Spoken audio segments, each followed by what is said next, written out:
Welcome to everyone at here. Second સેમેસ્ટરમાં હું આપને આવકારું છું. બીજા ધોરણના સેકન્ડ સેમેસ્ટરની આપણે શરૂઆત દિવાળીના વેકેશન પછી શરૂઆત કરવા જઈ રહ્યા છીએ. તો સેકન્ડ સેમેસ્ટરની અંદર આપ શીખવા જઈ રહ્યા છો where is it. Where is it નો મતલબ થશે વેર એટલે કે ક્યાં. ક્યાં છે? તો તમારે જ્યારે કોઈને પણ પ્રશ્ન પૂછવો છે ક્યાં છે કોઈ વસ્તુ, તો એને તમે પ્રિપોઝિશનની સાથે મેન્શન કરી શકો છો. તો what is the meaning of the preposition? Preposition, position એટલે સ્થાન અને પ્રી એટલે પહેલા. કોઈ પણ સ્થાનની પહેલા આવતો શબ્દ ધેટ ઇઝ કોલ્ડ પ્રીપોઝિશન.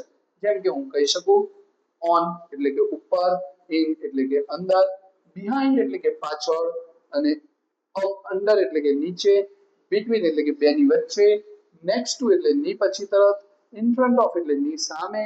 તો હવે તમારે ઉપરની એક્ટિવિટીઝ પ્રમાણે નીચે ફાઇન્ડ આઉટ કરીને લખવાનું છે કે વેર ઇઝ ધ બોય. તો તમારી સેકન્ડ નંબરની જે એક્ટિવિટીઝ છે it is about to related with the where is the boy. તો તમારે એને પ્રિપોઝિશન્સના વર્ડ્સ બેઝ, તો આ જે છે કઈ જગ્યાએ છે તમારે મને મેન્શન કરીને અહીંયા બુકની અંદર સારી રીતે લખવાનું છે કે બિહાઇન્ડ છે, બિટવીન છે, ઇન ફ્રન્ટ ઓફ છે, ઇન છે, નેક્સ્ટ ટુ છે. એ શબ્દનો ઉપયોગ કરીને તમારે વાક્ય અહીંયા વર્ડ્સ એના લખવાના છે. Now let me start about it. We are just doing this kind of conversation. તો આપણે અહીંયા એક કન્વર્ઝેશન કરવાના છીએ અને એ કન્વર્ઝેશન સેમ સ્ટુડન્ટ 1 અને student 2. Hello, hello, how are you? I'm fine. What's your name? My name is Ashish. And where is my book? It is in my hand. Where is the pencil?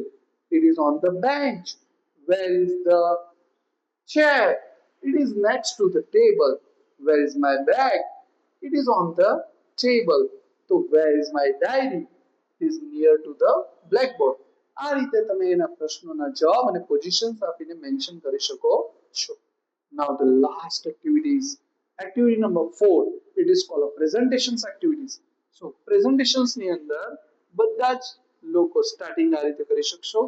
Hello, good morning. I wanted to share something about that. Where is that person? Where is that things? તો I think થી તમે વાક્યની શરૂઆત કરી શકો છો. મને એવું લાગે છે the teacher is in the class and the girl is beside the bag. The girl is beside the bag. The blackboard is below the clock. The teacher is in front of the blackboard.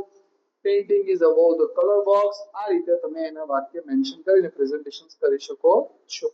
હવે તમારે તમારા ક્લાસમાં કઈ પ્રવૃત્તિ કઈ વસ્તુઓ કઈ જગ્યાએ આવેલી છે એ તમે જોઈ શકો છો અને મેન્શન કરી શકો છો. Hello, good morning. My name is Dharmi Rawal and this is my classroom. Let me find out the where is the things.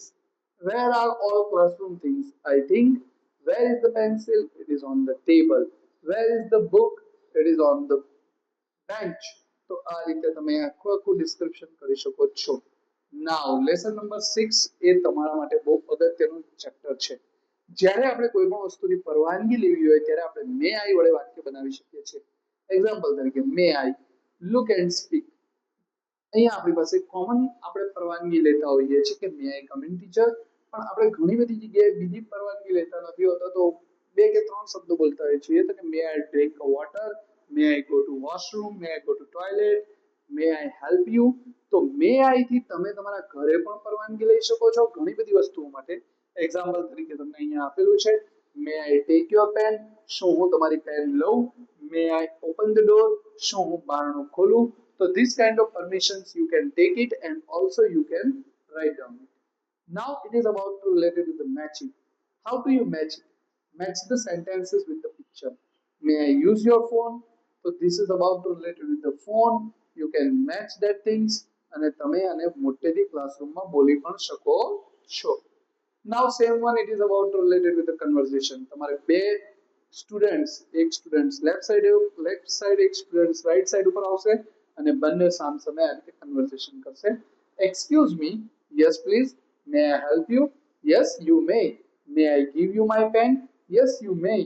તો આ રીતે તમે may I follow you, no you may not follow me. તો આ રીતે તમે conversation કરી શકો છો મે આઈ થી અને પરવાનગી લઈ શકો છો. નાઉ વિદ્યાર્થી મિત્રો, તમને રમત રમવી ગમતી હશે તો that is about to related with the passing ball game. How do you play this game? તમારે એક પાસિંગ બોલ ગેમ રમવાની છે અને બોલ બધાને પાસ કરવાનું છે. ટીચરે છે ને એની અંદર એક અલાર્મ જેવું પ્લે કરવાનું છે. દે પ્લેડ ઇટ અને જેની પાસે એ બોલ આવીને અટકે એ વિદ્યાર્થીએ મે આઈ વાળા 3 વાક્ય બોલવાના છે. એક્ઝામ્પલ તરીકે teacher should pass the ball by one and students select the students pick up the three sentences with may I help you, may I come in teacher, may I read a book. આ રીતના 3 વાક્ય બોલવાના અને જે બીજા students પાસે હોય એને 3 વાક્ય બોલવાના હોતા નથી, એને નવા વાક્ય બોલવાના આવે છે. So these are the activities with the may I. Now this is about to related with the 7th number chapter. It is about to related with the description. What is the meaning of the description? વર્ણન કરવું, કોઈ પણ વસ્તુનું વર્ણન કરવું હોય, જેમ કે this એટલે નજીકની વસ્તુ દર્શાવે છે અને that એટલે દૂરની વસ્તુ દર્શાવે છે. This is a book, that is a pencil, that is a kite, this is a boy, this is a blackboard, that is a bag, this is a bench. આ રીતે નજીકની વસ્તુ હોય તો હું this is થી મેન્શન કરી શકું છું અને દૂરની વસ્તુ હોય તો હું that is થી મેન્શન કરી શકું છું.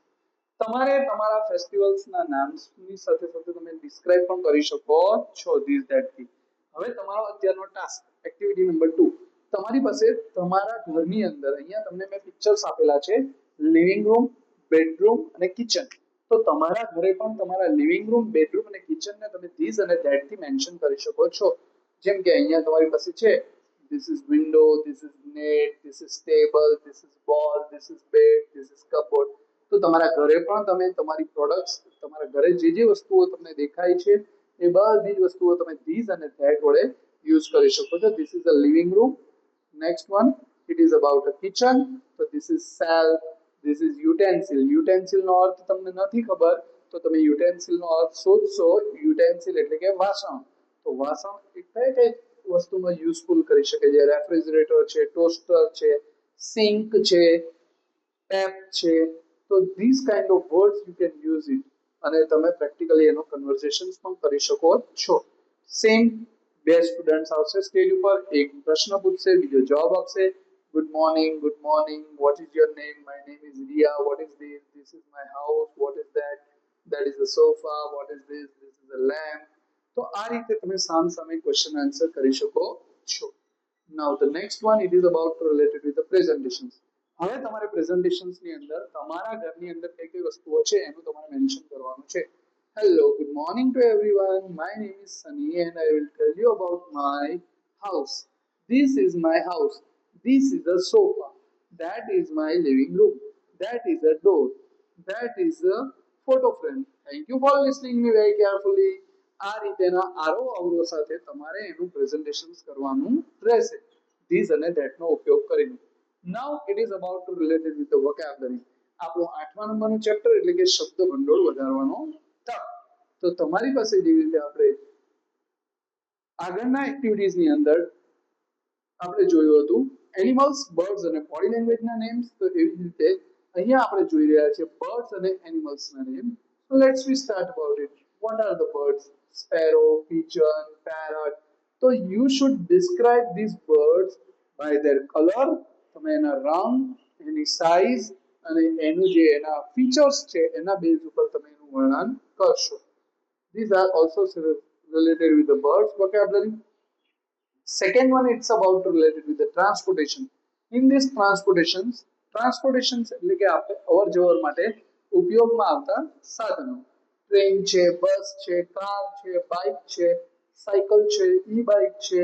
So this we can use it and how to we use that transportation, what are the features, એના ફાયદા શું છે, કેટલી ઝડપી આપણે ટ્રાન્સપોર્ટેશન કરી શકીએ છીએ.